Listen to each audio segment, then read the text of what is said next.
Assalamualaikum warahmatullahi wabarakatuh. Selamat pagi teman-teman, apa kabar kalian semua? Kembali lagi kita di mata kuliah kesehatan masyarakat. Kami kelompok 5 akan mempresentasikan materi tentang hubungan usaha kesehatan pribadi, faktor yang mempengaruhi kesehatan, pencegahan penyakit, dan usaha-usaha kesehatan masyarakat. Sebelum masuk ke materi, perkenankan saya untuk memperkenalkan anggota kelompok kami.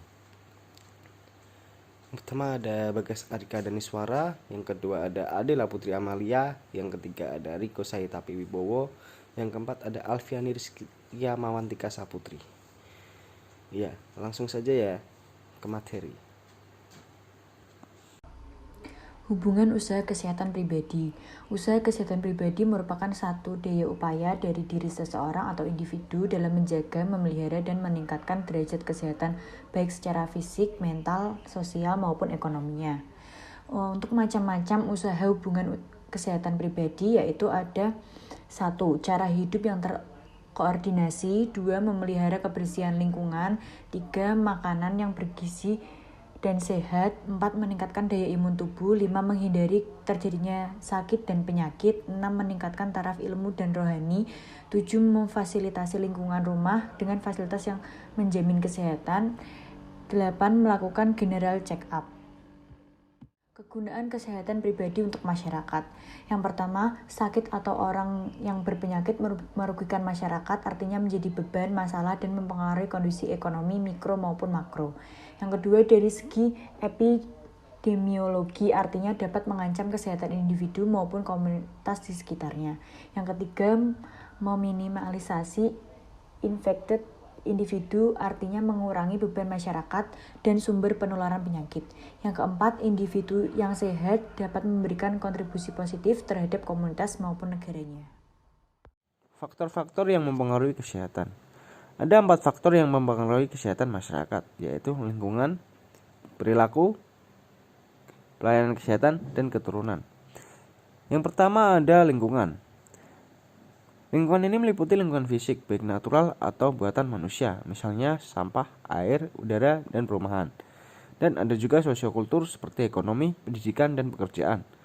Yang kedua ada perilaku atau lifestyle. Gaya hidup individu atau masyarakat merupakan faktor kedua mempengaruhi derajat kesehatan masyarakat. Karena sehat dan tidak sehatnya lingkungan kesehatan individu, keluarga, dan masyarakat sangat tergantung pada perilaku manusia itu sendiri. Yang ketiga ada pelayanan kesehatan. Pelayanan kesehatan merupakan faktor ketiga yang mempengaruhi derajat kesehatan masyarakat. Karena keberadaan fasilitas kesehatan sangat menentukan dalam pelayanan pemilihan kesehatan, pencegahan terhadap penyakit, pengobatan dan keperawatan, serta kelompok dan masyarakat yang memerlukan pelayanan kesehatan. Yang keempat ada keturunan. Faktor keturunan atau genetik ini juga sangat berpengaruh pada derajat kesehatan. Hal ini karena ada beberapa penyakit yang diturunkan lewat genetik atau faktor yang telah ada pada diri manusia yang dibawa sejak lahir. Misalnya dari golongan penyakit keturunan, di antaranya diabetes mellitus, asma bronkia, epilepsi, retardasi mental hipertensi, dan buta warna. Faktor keturunan ini sulit untuk diintervensi dikarenakan hal ini merupakan bawaan dari lahir. Dan jika diintervensi, maka harganya dibayar cukup mahal. Pencegahan penyakit. Berbagai upaya dapat dilakukan untuk mencegah penyakit. Cara tentang pencegahan penyakit wajib dikuasai oleh setiap orang. Pencegahan penyakit bertujuan untuk mengenali, menemukan, dan menunda segala kemungkinan penyakit yang mungkin muncul atau diderita. Menurut KBBI, definisi tentang pencegahan penyakit mengacu pada pengertian kata pencegahan dan kata penyakit. Dalam KBBI dituliskan, jika pengertian pencegahan adalah sebuah langkah-langkah untuk mencegah sesuatu, sedangkan pengertian penyakit adalah suatu hal yang menyebabkan gangguan kesehatan pada makhluk hidup, maka dapat disimpulkan jika pencegahan penyakit adalah langkah-langkah yang dilakukan untuk mencegah terjadinya gangguan kesehatan pada makhluk hidup. Pencegahan penyakit dibagi menjadi 3 jenis, yaitu pencegahan primer, pencegahan sekunder, dan pencegahan tersier. Yang pertama, pencegahan primer. Pencegahan ini bertujuan untuk menghindari perkembangan penyakit atau kecacatan yang mungkin diidap atau terjadi pada individu. Contoh pencegahan primer adalah menghentikan kebiasaan merokok, menurunkan kolesterol, meminum obat penurun tekanan darah, dan rajin berolahraga. Yang kedua, pencegahan sekunder. Pencegahan ini dilakukan dengan mendeteksi sedini mungkin penyakit yang mungkin diderita.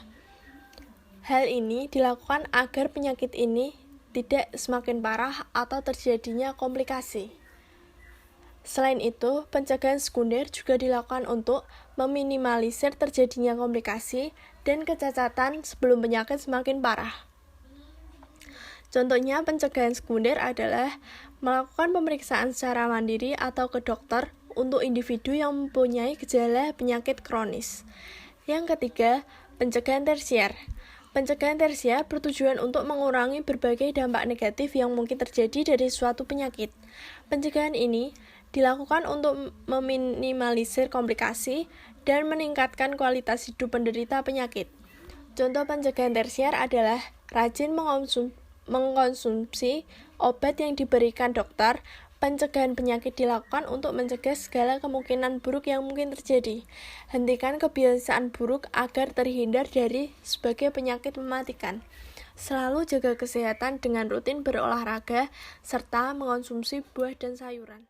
Usaha-usaha kesehatan masyarakat yang diajukan Organisasi Kesehatan Dunia WHO sebagai dasar pelayanan kesehatan kepada masyarakat. Yang pertama adalah pencegahan pemberantasan penyakit menular.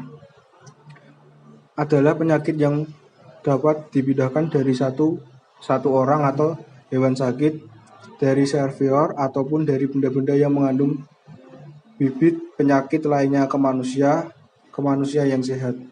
Penyakit infeksi dapat berupa virus dan bakteri. Kedua, kesejahteraan ibu dan anak. Usaha kesejahteraan ibu dan anak yang bergerak dalam pendidikan kesehatan, pencegahan penyakit, dan peningkatan penyakit penting sekali untuk meningkatkan kesehatan umum dari masyarakat. Yang ketiga, hygiene dan sanitasi lingkungan. Hygiene dan sanitasi lingkungan adalah pengawasan lingkungan fisik, biologi, kimia, sosial, dan ekonomi yang mempengaruhi kesehatan manusia, di mana lingkungan berguna ditingkatkan atau diperbanyak, sedangkan yang merugikan diperbaiki atau dimusnahkan. Keempat, pendidikan kesehatan kepada masyarakat. Pendidikan kesehatan adalah suatu penerapan konsep pendidikan dalam bidang kesehatan.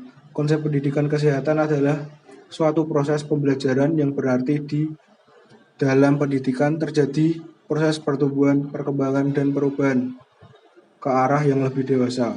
Kelima, statistik kesehatan. Statistik kesehatan adalah suatu pernyataan jumlah atau keterangan yang sebaik-baiknya dinyatakan dengan angka dari keadaan yang timbul dalam masyarakat.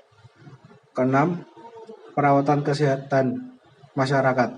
Perawatan kesehatan masyarakat adalah usaha perawatan yang dijalankan dalam masyarakat yang dilakukan dalam waktu sakit maupun sehat guna meningkatkan derajat kesehatan, memperbaiki hygiene lingkungan, pencegahan penyakit, dan rehabilitasi.